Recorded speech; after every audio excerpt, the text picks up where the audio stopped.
감동적인 찬양으로 은혜를 나눠주신 찬양대에 감사드립니다. 대견교회가 찬양대가 4팀 있는 걸로 알고 있습니다. 맞습니까? 제가 우리 청년 찬양대의 찬양을 들으면서 오해는 하지 마시기 바랍니다.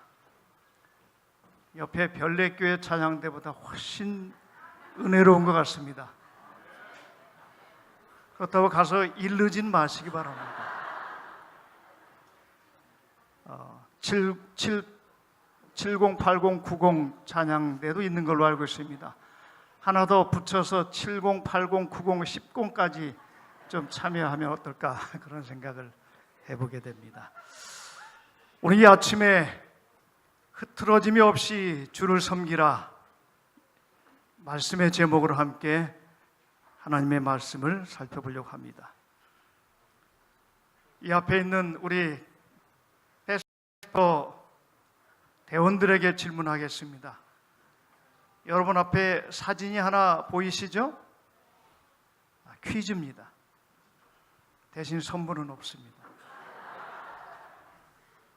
앞에는 토끼가 도망을 치고 있고 뒤에는 여우가 쫓아가고 있습니다. 이 토끼가 여우에게 잡혀 먹일까요? 안 잡혀 먹일까요? 잡힐까요? 안 잡힐까요? 안 잡혀요? 걸음이 훨씬 여우가 더 빠릅니다.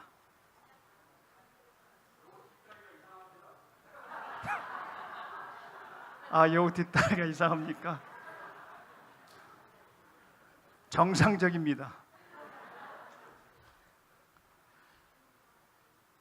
제가 만일에 일반적이고 정상적인 질문이라면 토끼가 잡혀 먹게 돼 있습니다. 그러나 그렇지 않기 때문에 제가 뭐 해요? 질문하는 것입니다. 그러면 왜 토끼가 잡아먹히지 않을까요? 왜 그래요?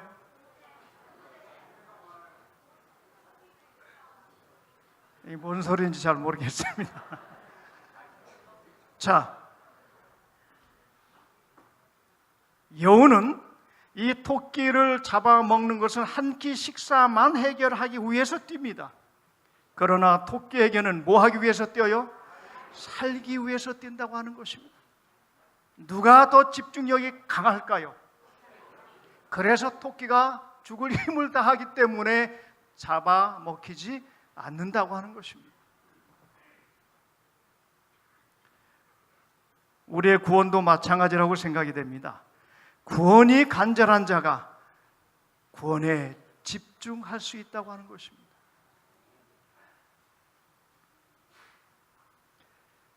고린도전서 7장 29절에서 35절에 있는 말씀을 좀 요약을 했습니다. 제가 읽겠습니다. 형제들아 내가 이 말을 하노니 때가 단축하여진 고로 이후부터 안에 있는 자들은 없는 자같이 하며 우는 자들은 울지 않는 자같이 하며 기쁜 자들은 기쁘지 않은 자같이 하며 매매하는 자들은 없는 자같이 하며 세상 물건을 쓰는 자들은 다 쓰지 못하는 자같이 하라. 이 세상의 형적은 지나감이니라. 너희가 염려 없기를 원하노라. 내가 이것을 말하면 너희의 유익을 위함이요 너희에게 올무를 놓으리 함이 아니니 오직 너희로 하여금 이치에 합하게 하여 분요함이 없이 주를 섬기게 하려 함이라. 여기 분요함이 없이라고 하는 것은 흐트러짐이 없이 주님을 섬기라고 하는 것입니다. 자, 이 말씀에 의하면 사도 바울이 하나님을 믿는 백성들 향하여 흐트러짐이 없이 주님을 섬겨야 한다라고 하는 그 전제 조건으로 2가지를 설명하고 있습니다. 위에 노란 글씨로 쓰여 있는 첫 번째는 때가 단축하여졌기 때문입니다. 예수 그리스도께서 재림하실 날이 심판의 때가 임박했기 때문에 흐트러짐이 없이 주님을 섬기라고 하는 것이고, 두 번째는 이 세상의 형적은 지나감입니다. 이 세상의 모든 것, 심지어 여기서 말하고 있는 것들, 경제적인 활동, 그 다음에 어떤 결혼, 이 모든 것들은 결국 뭐에 지나지 않는다? 외형에 지나지 않는다. 껍데기에 불과하다. 우리의 나아갈 방향은, 우리의 삶의 근본적인 목적은 이 세상이 아니기 때문에 그저 한순간에 지나가고 마는 껍데기에 불과하기 때문에 흐트러짐이 없이 주님을 섬기라고 사도 바울은 권면하고 있는 것입니다. 자, 그럼 오늘 두 가지를 좀 살펴보고자 하는데요. 첫 번째, 외형에 집중하지 말라고 하는 것은 상대적으로 알맹이에 집중하라고 하는 것입니다. 세상 물건을 쓰는 자들은 다 쓰지 못하는 자같이 하라. 왜요? 이 세상의 외형은 지나가기 때문인 것입니다.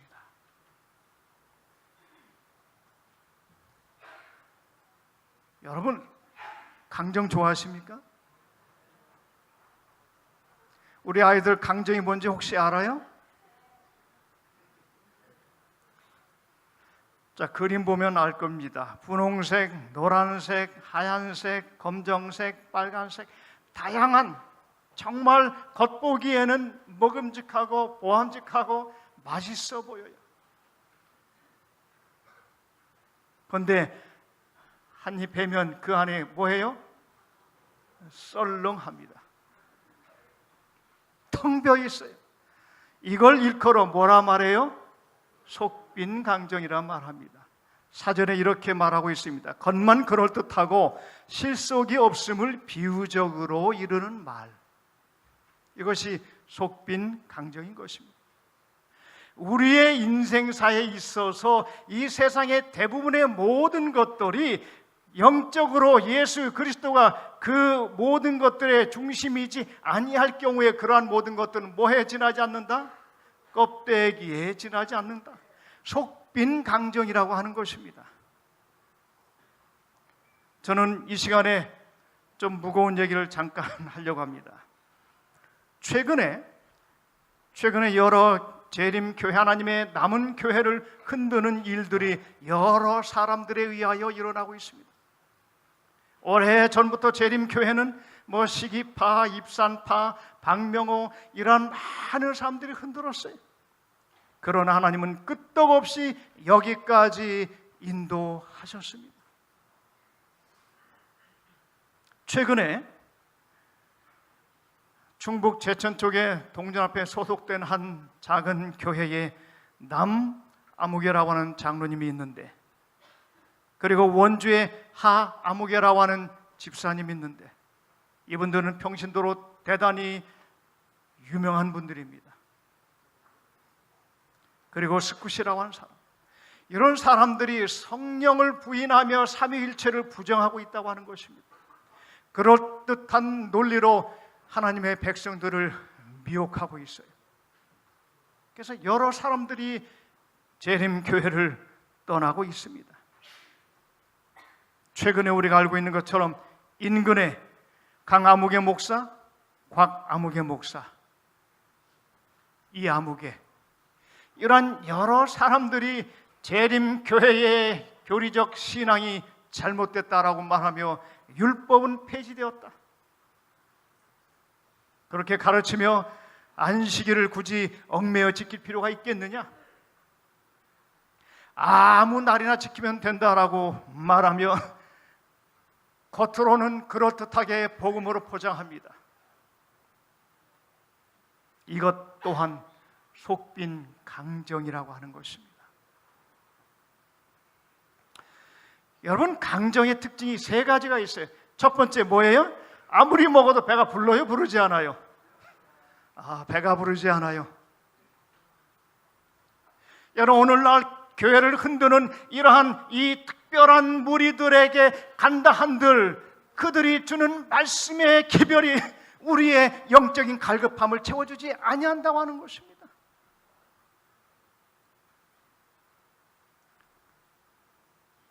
속빈 강정인 것입니다. 두 번째 뭐예요? 잘 부서져요. 손으로 턱 누르면 어떻게 돼요? 산산조각이 나는 것입니다.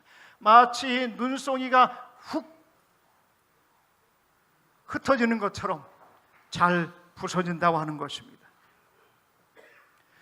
그들이 아무리 그들의 논리로 주장한다 할지라도 하나님은 이 교회를 지키십니다. 역사가 그렇게 보여주고 있는 것입니다.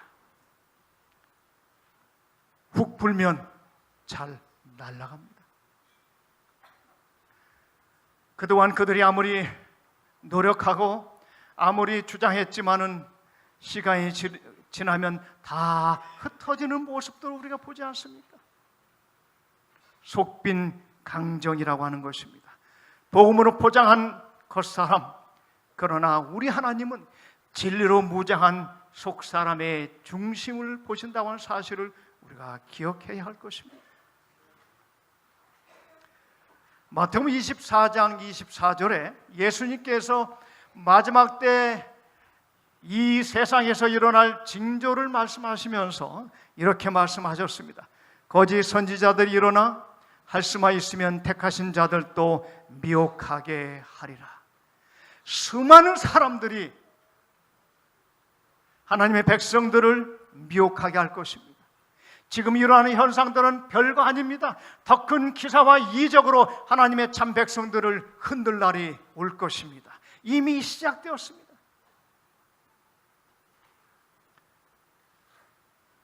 바이블 코멘터리 4권에 보면은 하나님의 백성들이 인을 맞고 흔들림을 위한 준비를 갖추자마자 흔들림이 올 것이다. 사실 그것은 이미 시작되었다. 어떤 사람들은 흔들림을 받아 정로에서 이탈하였다. 그것을 위하여 오래 참음으로 탄원하고 고민하여 고귀한 승리를 쟁취한 자들과 연합하지 못한 그들은 어둠 가운데 버려진 바 되었으며 대신 진리를 붙들고 그 대열 가운데 참여한 다른 사람들이 그들의 자리를 채웠다. 여러분 믿음 안에서 굳건히 흔들리지 마시기 바랍니다. 제가 목회 나올 때에 한국36 중고등학교에 성경 교사로 처음 출발했어요. 그때 제가 접한 한 낡은 성경 교과서 안에 이러한 이야기가 나옵니다. 한 보석 상인이 있는데 아프리카에 한 유명한 이 보석을 취급하는 사람이 이 세계에서 가장 큰 다이아몬드, 가장 비싼 다이아몬드를 판다고 하는 소식을 접하고 이 사람이 그를 만나 계약을 체결하고 그 세상에서 가장 비싸고 가장 큰 다이아몬드를 사기로 약속을 했습니다. 돈을 지불하고 언제 몇 날 몇 시에 자기가 사는 곳에 보내주기로 했어요. 그런데 이것이 워낙 비싼 세계에서 하나밖에 없는 보석이기 때문에 특별한 방법으로 이 전달해 주기로 약속했는데 군대와 계약을 체결하고 탱크로 이 다이아몬드를 갖다 주기로 했어요. 너무나 많은 강도들이 그것을 호시탐탐 노리고 있었기 때문인 것입니다. 드디어 이 다이아몬드가 약속된 날에 그 보석 상인이 사는 마을에 도착하기로 예정되어 있었습니다. 근데 이 사실을 접한 그 보석 상인이 사는 그 마을의 주민들이 너무나 그 보석을 보고 싶어 하는 것입니다. 그래서 이 상인에게 사람들이 우리에게 좀 구경시켜 주셨겠느냐고. 그러자 이 상인이 그렇게 하겠다고 약속하고 언제 몇 시에 그 마을 한 가운데 있는 이 광장에 모이라고 이렇게 다 얘기했어요. 드디어 약속된 날이 왔습니다.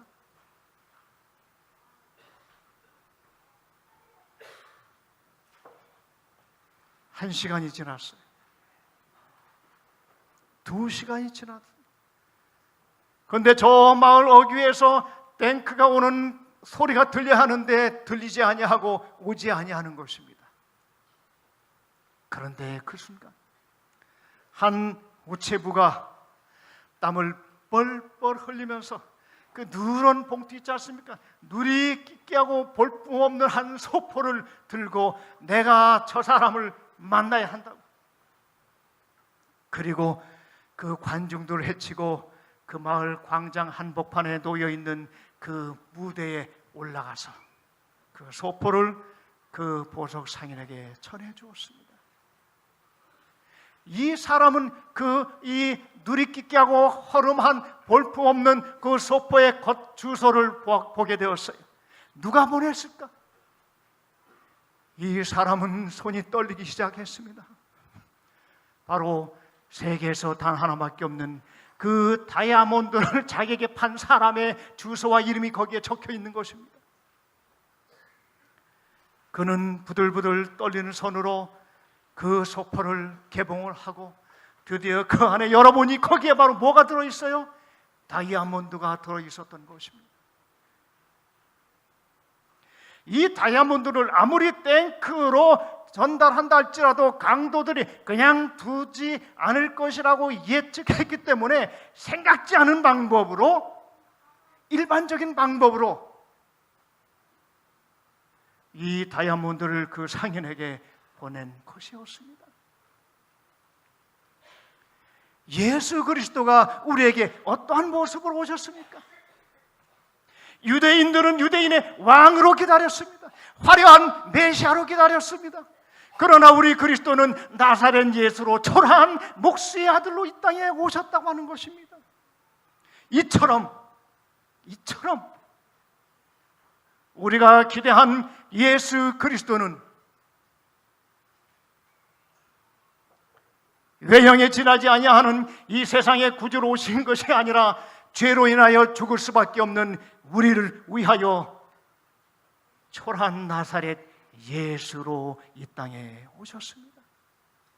그래서 우리가 어떻게 포장했느냐가 중요한 것이 아니라 무엇을 포장했느냐가 우리에게 더 중요한 것처럼 내 안에 세상적인 모든 것으로 치장하는 것이 아니라 내 안에 길이요 진리요 생명 되시는 예수 그리스도가 내 안에 계실 때 그것이 우리에게는 생명이 되는 것입니다.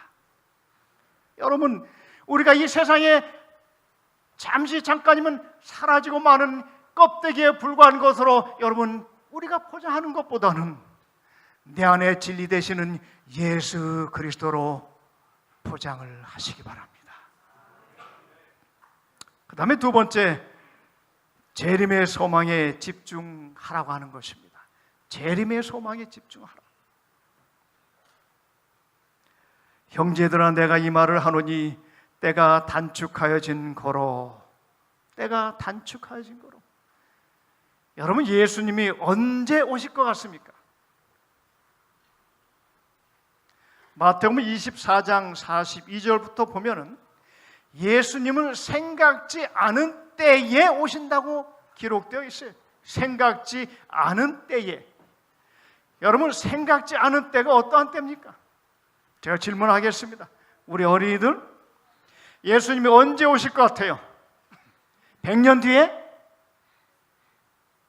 저희 고개를 끄덕끄덕합니다. 50년 뒤에 손 들어 보십시오. 30년 뒤에, 아니 10년 뒤쯤이면 오실 것 같다. 손 들어 보시기 바랍니다. 정직하게 몇 분이 손 들어요. 5년 뒤에, 앞으로 5년 뒤에 오실 것 같다. 그럼 1년 뒤에, 나머지 여러분들은 예수님 재림 안 기다리십니까?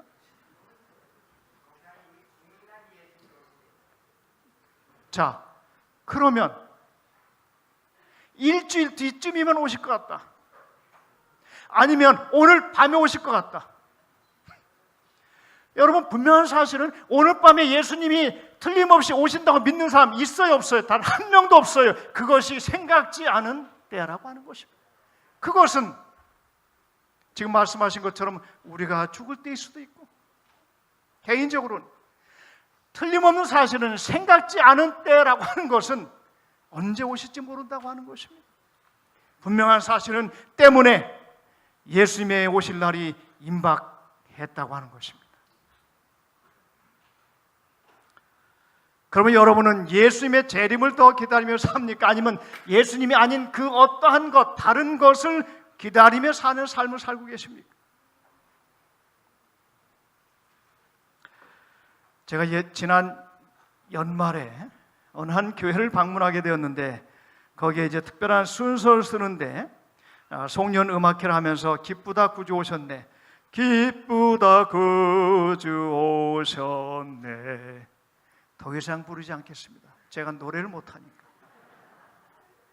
기쁘다 구주 오셨네, 만백성 맞으라, 만백성 맞으라, 기쁘다 구주 오셨네. 제가 그 순간에 이 노래를 듣는데 얼마나 가슴이 뭉클하고 얼마나 감동적이었는지 몰라요. 왜요? 제 자신을 돌아보며 기쁘다 구주 오셨네, 예수님이 이 땅에 오셨는데 이거 하나면 되는데, 이 사실 하나만으로 되는데 나는 왜 그동안 너무나 많은 것을 기다려왔을까라고 하는 자책감을 갖게 된 것입니다. 여러분, 그렇지 않습니까? 예수님이 이 세상에 나를 위하여 오셨으면 그 한 가지 사실로 족한데 왜 나는 쓸데없는 수많은 것들을 기다리며 살고 있을까라고 하는 그 회개의 눈물을 흘리게 된 것입니다. 예수님이 오신 사실, 이 하나만으로도 저는 살 이유가 있고 이 하나만으로도 제가 얼마나 행복한지 모르는 것입니다.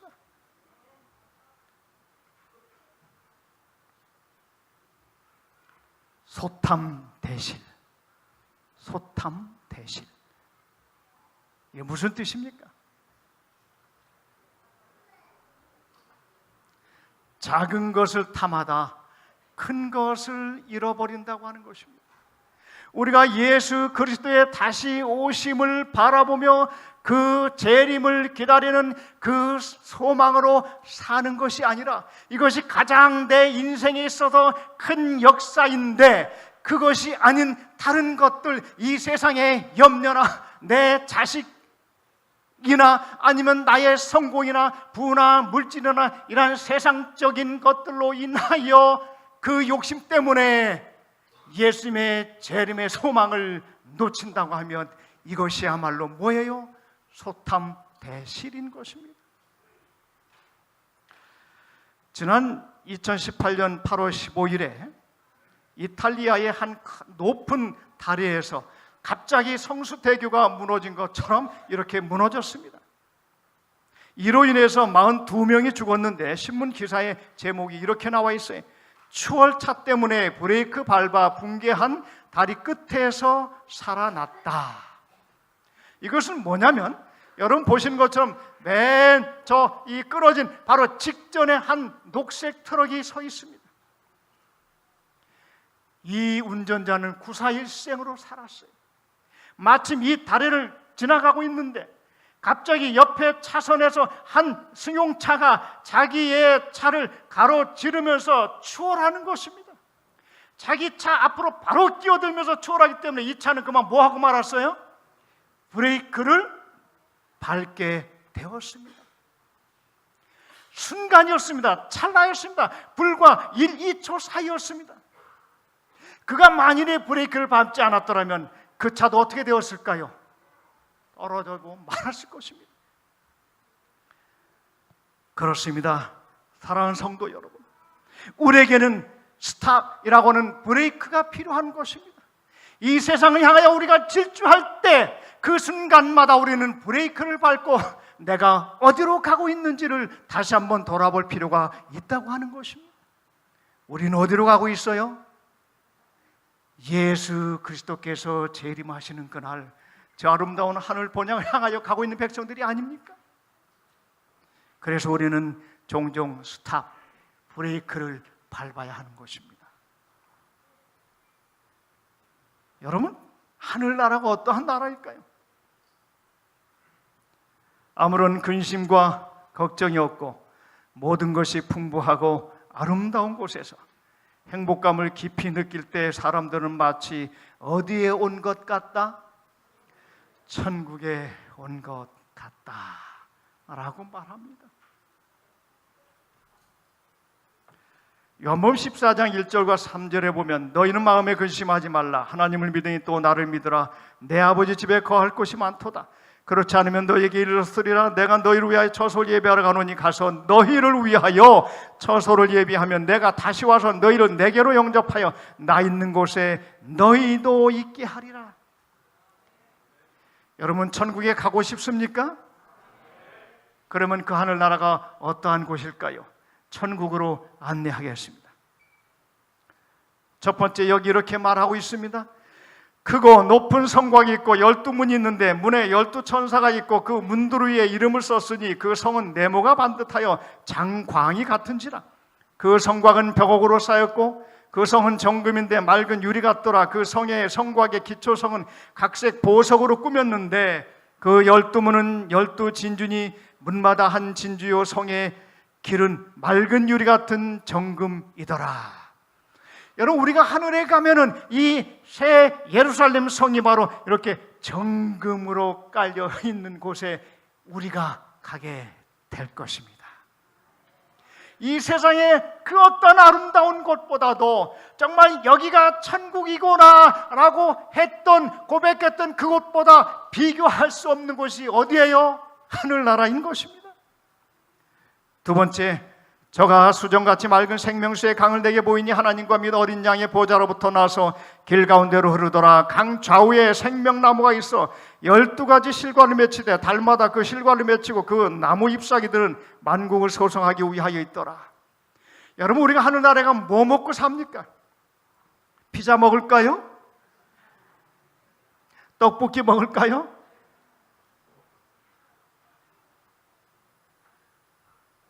여러분, 좋아하는 음식이 뭡니까? 그 맛보다 어떤 게 더 맛있을까요? 실감 안 나죠? 가서 맛보시기 바랍니다. 여러분, 하늘에서 맛봐야 할 우리 생명과는 누가 먹었던 생명과예요? 태초에 아담과 하와가 먹었던 그 생명과를 누구도 먹게 됩니까? 우리도 먹게 된다고 하는 것입니다.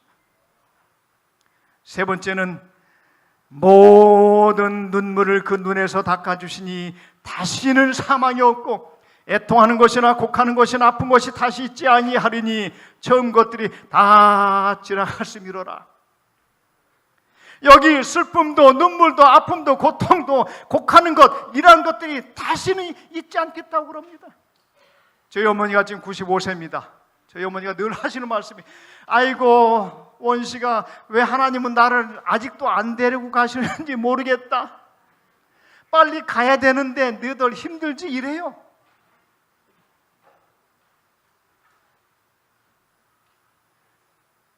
그런데 저희 어머니가 그 말이 진실인 줄 알았어요.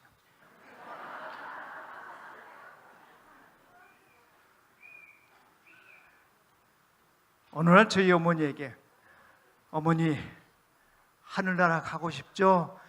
말도 마. 근데 왜 자꾸 죽고 싶다고 그래요? 아니, 그게 아니고, 예수님 오시면 빨리 하늘나라 가야지. 이것이 우리의 소원이에요. 그런데 그 하늘이 어떠한 곳이라고 그래요? 눈물도 슬픔도 사망도 애통이나 곡하는 것이 없대요. 심지어 거기엔 누구도 웃을까요? 개도 웃을 것입니다. 그곳이 하늘나라예요. 거기는 예수님과 함께 믿음의 비밀을 이야기하는 곳입니다. 저는 궁금한 게 많아요. 아마 지금 하늘에 누가 살고 있어요? 에녹이 살고 있습니다. 에녹이 하늘에 승천한 지 몇 년 됐을 것 같아요? 몇 천 년 됐어요. 얼마나 지루할까요? 지루할까요? 아니요. 왜? 에녹에게 궁금한 게 너무 많아. 여러분도 궁금한 거 많죠? 하늘에 가서 예수님에게 물어보고 싶은 거 많죠? 믿음의 비밀을 이야기하고 싶은 것이 많아요. 저도 그렇습니다. 예수님, 제가 옛날에 우리 둘째 아들 지긋지긋하게 속 썩을 때 제가 흘린 눈물 받아 놓으면 밖에서로 엄청날 겁니다. 그때 왜 제게 말씀하지 않으시고 왜 답답하게 그대로 침묵을 지키셨어요? 왜 그러셨어요? 하고 따질지 모르겠어요. 그럼 예수님 뭐라 말씀하실까요?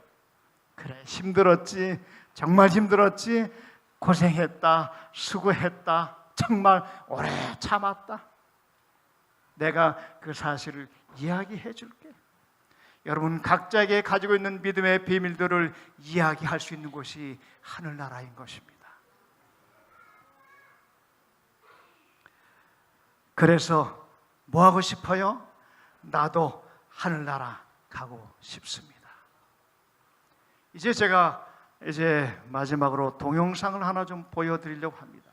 이 동영상은 대청에서 우리가 가야 할 이 하늘새 예루살렘, 그곳이 어떠한 곳인지, 그리고 예수님이 어떠한 모습으로 재림하는지에 관한 이 이야기들을 계시록을 근거로 해서 제작한 영상입니다. 함께 보시겠습니다.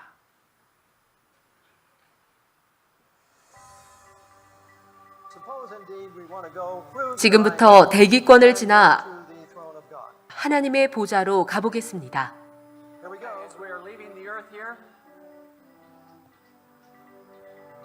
이제 빠른 속도로 지구를 떠나 태양에 다가가고 있습니다. 태양을 둘러싼 성운이 보이고 있습니다. 방금 태양을 지났고 백광년의 속도로 오리온 성좌를 향해 가다 보면 수많은 별들이 지나쳐가는 것을 볼 수 있습니다. 여기가 오리온 성좌입니다. 오리온 성좌의 중심에는 오리온 성운이 있습니다. 점점 더 가까이 다가가고 있습니다. 오리온 성운은 지구에서 1500광년 떨어져 있습니다. 여기 동굴과 같이 생긴 부분의 너비가 무려 100광년입니다. 이 동굴의 중심으로 들어가 보면 중심을 회전하고 있는 사각형의 성단을 볼 수 있습니다.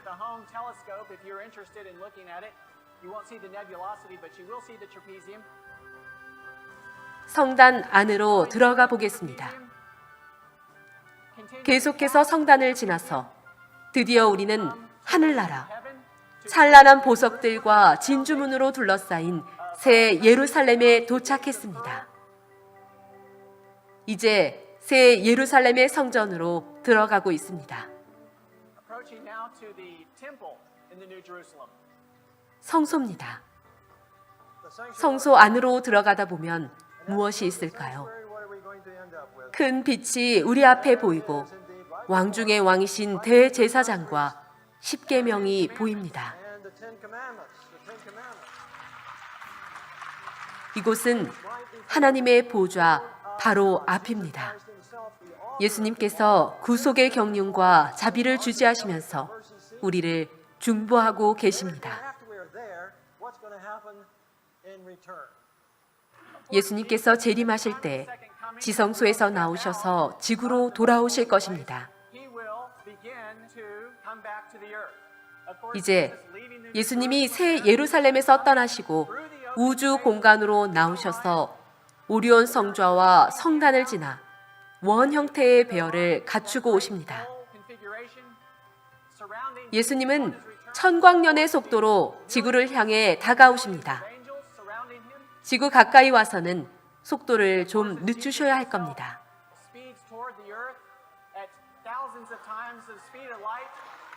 주님, 우리가 기다리고 있었습니다.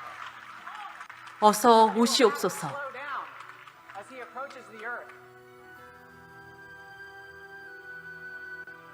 태양계로 들어와 태양을 지납니다. 지구에 다가와 속도를 늦추면 지구의 사람들은 먼저 어두운 구름을 보게 될 것입니다. 그 어두운 구름이 조금씩 가까워지고 있습니다.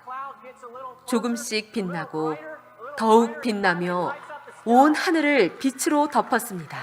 이 빛은 죽지 않고 예수님의 재림을 기다리고 있는 사람들에게 감격적인 환영을 받습니다. 요한계시록 14장 12절에 이르기를 성도들의 인내가 여기 있나니 그들은 하나님의 계명과 예수에 대한 믿음을 지키는 자니라. 잠언 8장 17절에 말씀하기를 나를 간절히 찾는 자는 나를 만날 것이다. 예수 그리스도의 재림에 집중하는 자들이 예수님을 만나게 될 것입니다. 오늘 여러분의 단호한 결심이 예수 재림이라고 하는 이 경이로운 일들을 성취하게 될 것입니다. 한 아버지와 아들이 있었습니다. 어느 날 바닷가 모래사장에서 아버지와 아들이 모래를 가지고 재밌는 놀이를 하고 있었습니다. 그 아버지는 나름 그의 꿈을 거기에 모래로 펼치고 이 아들은 자기의 미래의 꿈을 거기에 다 펼쳐놓았습니다. 거대한 성도 쌓고 그 다음에 자기가 살 집도 만들고 그 다음에 자기가 이루고자 하는 모든 꿈들을 모래로 표현하기 시작을 했습니다.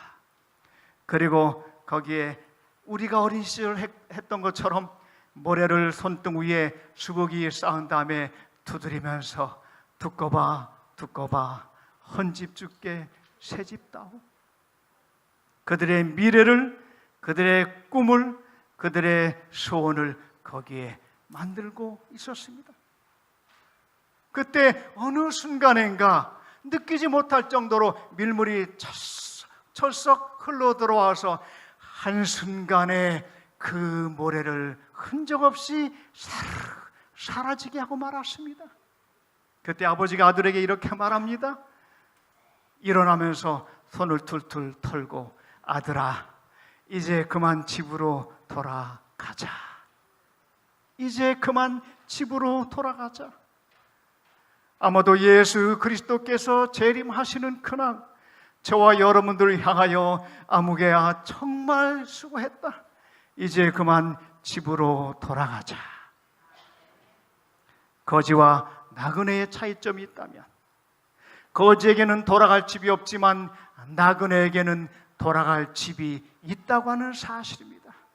오 사랑하는 여러분이시여, 우리에게는 돌아가야 할 집, 하늘나라가 있지 않습니까? 우리 주님 오시는 그날 저와 여러분들이 영원한 하늘 본향에서 영생의 복을 누리시기를 이 시간에 간절히 바라면서 말씀을 마치겠습니다.